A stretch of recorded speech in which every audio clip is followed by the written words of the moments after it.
found. And the backstory behind these plates is I got them when I was in high school. This was definitely before smartphones. So let me tell you. So I went into a thrift store, and it was a small community thrift store. I go there every once in a while. I liked it because it was cheap. Now, this community thrift store was mostly staffed by the elderly, and here's a little tip for you guys. If you guys see any, let's say, seniors, kind of community thrift store where you see a lot of older people there, that kind of thrift store will have mostly vintage items, or will have things that you can kind of tell it's like from the 1990s, 1980s, because when old people pass away or when they're moving, they're going to say, hey, let me donate to the thrift store that I'm used to. So these are two plates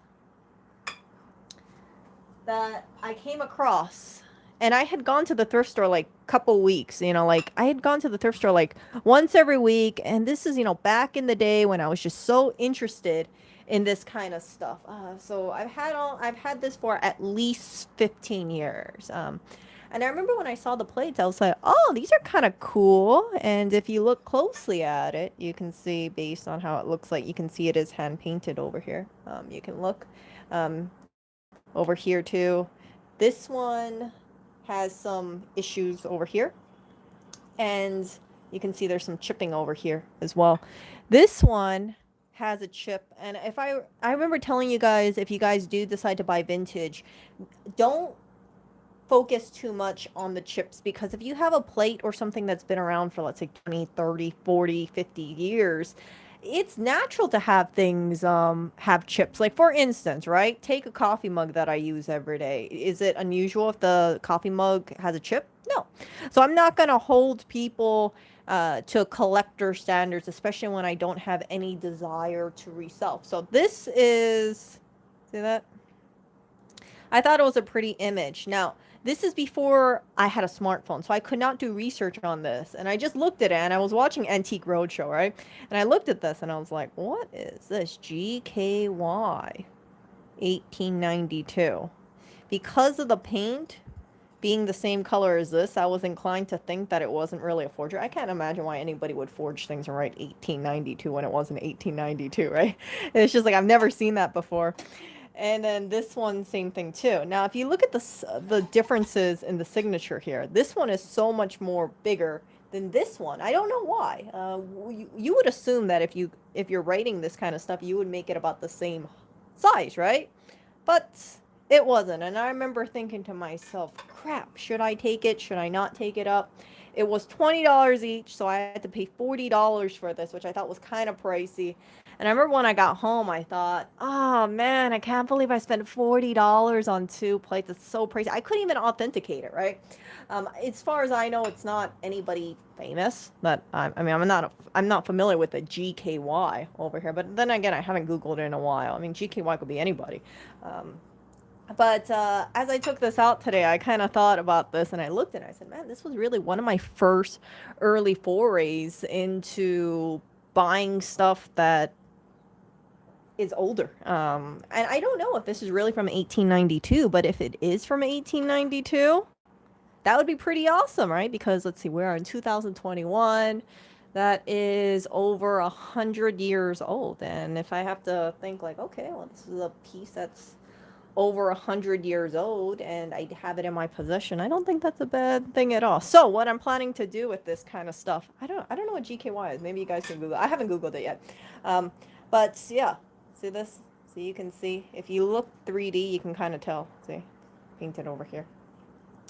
And I thought it was pretty. I don't see plates like this anymore. You can tell, like, in terms of this part over here, I don't think it's the best quality. Then again, I mean, I don't make plates, so. And I know someone's probably getting triggered by this clanking around, but. Yeah, so my plans about these plates is this. I'm thinking about, oh, that's a good one, MM. Yeah, GKY is probably the monogram of the decorator, which is why each plate, the back looks different. Yeah, so there was only 2 plates there. So I bought what they had, and what I'm planning to do is, I'm planning to get a plate stand, you know, the kind that goes like this, the one that goes like this, and then you put the plate, so it looks like this, and then put the plates over there. But I don't have any specific place that I can put the plates, so unfortunately these plates are going to go back back into storage because if I don't have a good place to display them, I'm not going to like take them out. Because then, remember, I told you about visual clutter, right? So keep that in mind. If you do have a vintage piece, or if you do pick up a vintage piece, be very mindful about all the stuff that you're picking up, because thankfully these are the only two vintage plates that I have, or any vintage item. This is the only vintage item that I have that I'm not displaying right now, because like I still, like 15 years later, I still can't find a place for these plates, but I want to make them work somehow. And I think because they do have the same kind of sizing, the same kind of decoration, I can make it work.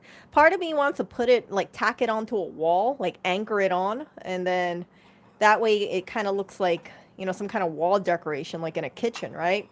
However, I'm just a little worried of that, because I'm kind of worried if it drops.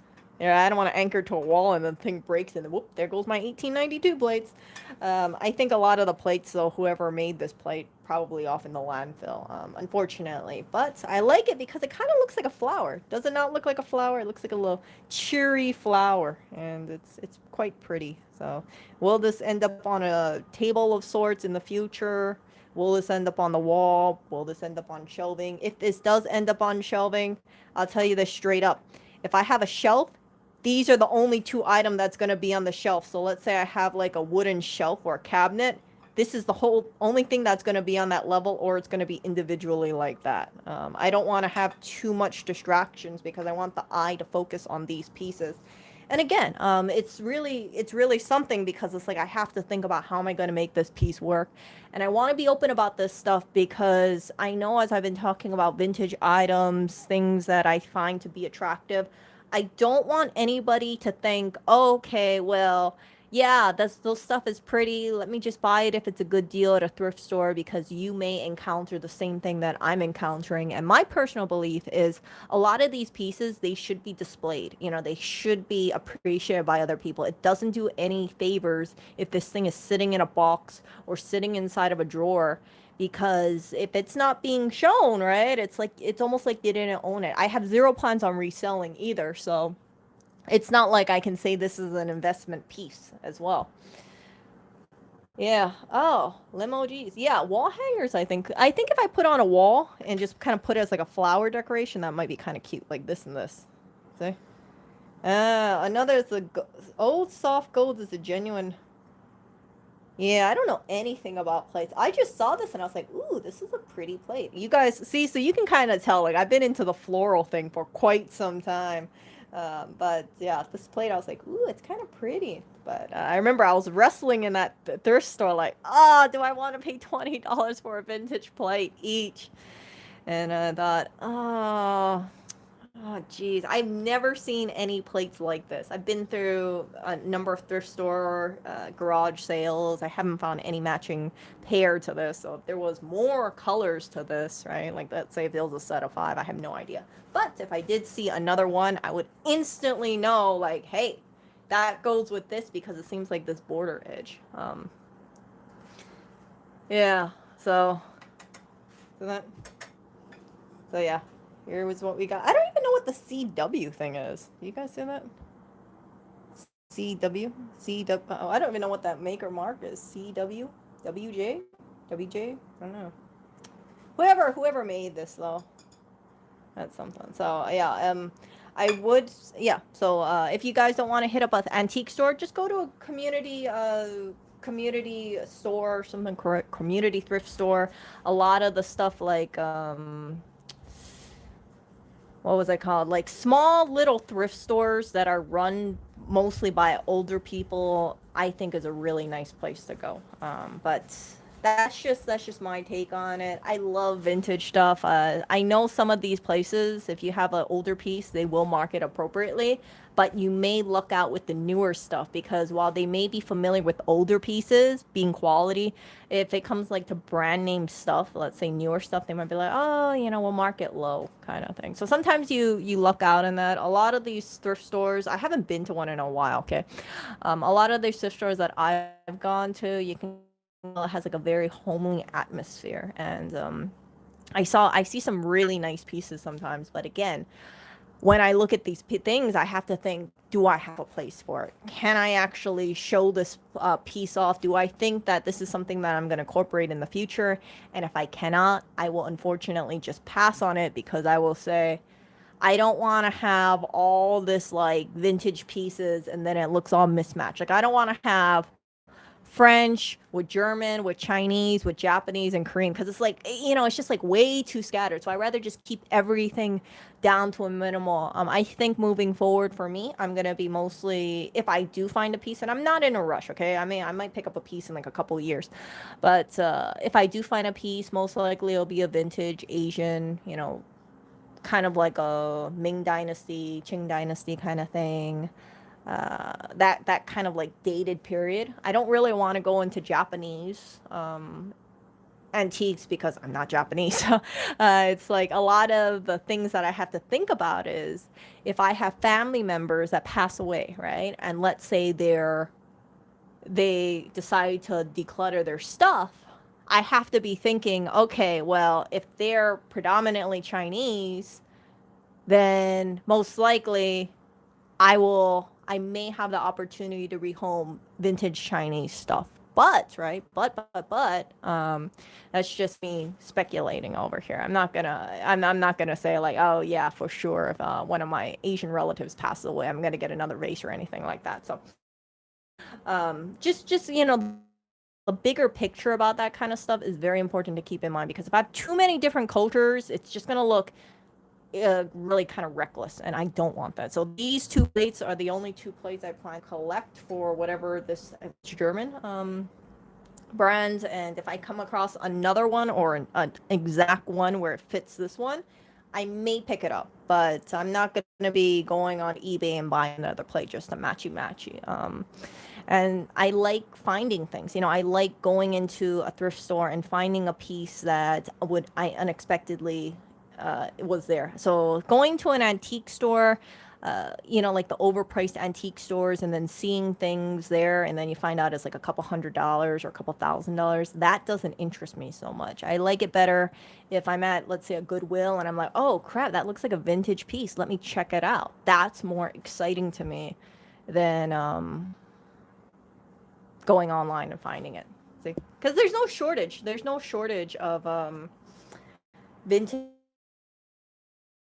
like Chinese things or vintage items online. I mean, you type in, let's say, vintage Chinese vase, you'll find so many of them. But finding it in person in a thrift store, that's more rare, in my opinion. And I think that if I am able to look at a piece more, I'll be like, ooh, let me check this out. Ooh, let me check how this looks. Let me feel the weight on it. Let me see how, overall. I mean, I'm not going to identify Chinese markings for sure, but yeah, if it looks like it's a nice piece, then I may pick it up. But I'm not willing at this moment to pay a couple $100s for a vase.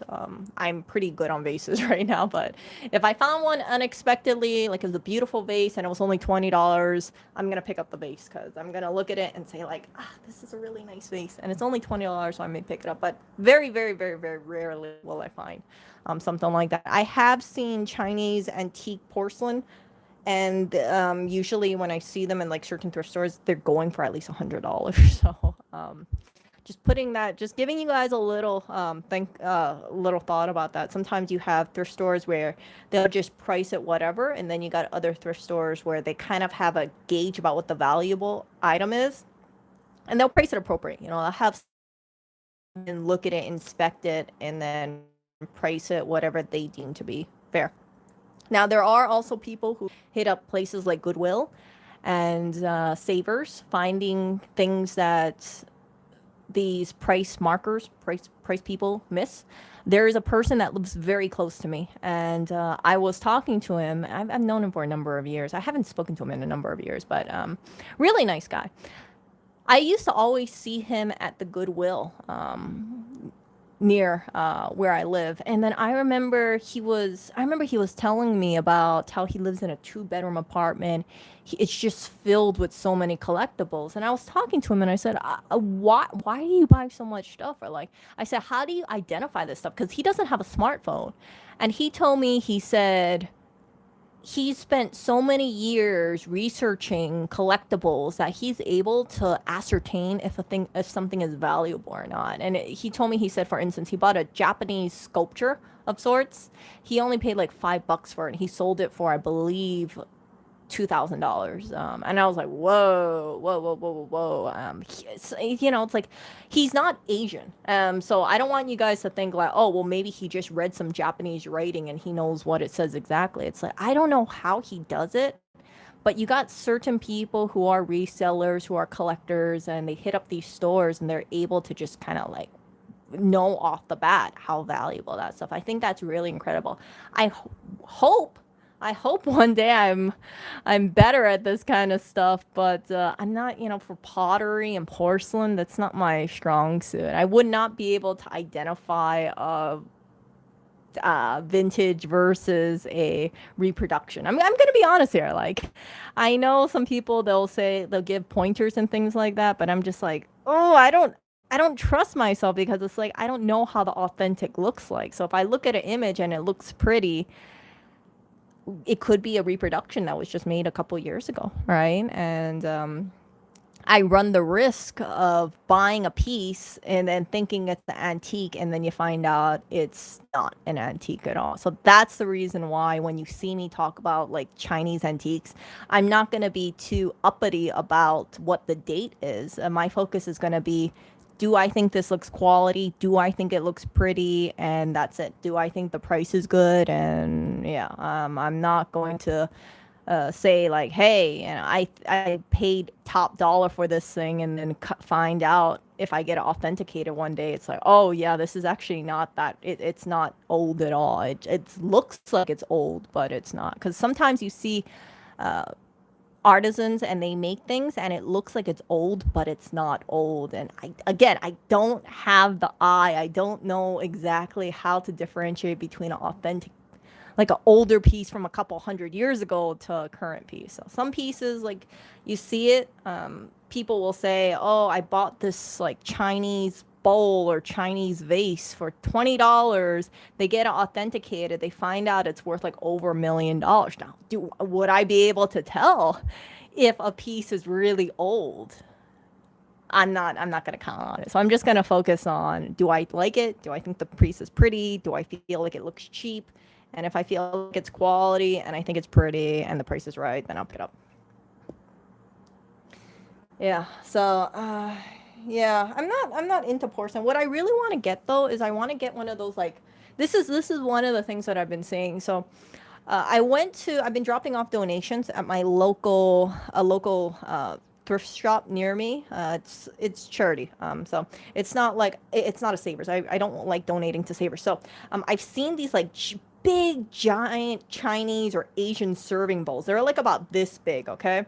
And nobody wants it because they're so big. And I thought to myself, I said, man, I really want to get one of those giant serving bowls one day and then use it as a statement piece on the for decoration. So if I have like a giant like decorative serving bowl or serving plate, if I have like a plate stand for it like this, I think it will look good. And some of those pieces are only about $10. So I'm not going to be, I'm not going to be like I said, I'm not going to be uppity and be like, oh yeah, this piece is from like 1920, or this piece is like so rare, because I don't know crap about freaking Asian collectibles at all. Like even for this, right? Like I look back at it and I'm like, it's a nice plate, but I can't like, I don't know more backstory about the plate. Oh, I just know this is 1892.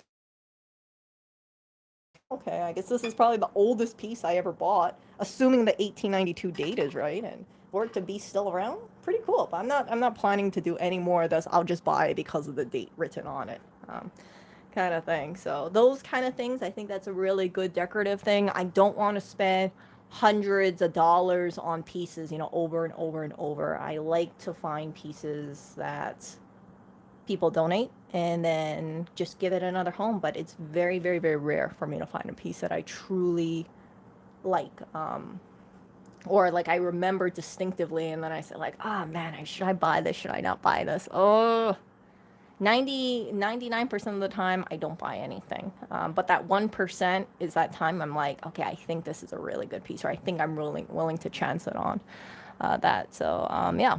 So I'm just going to keep it simple.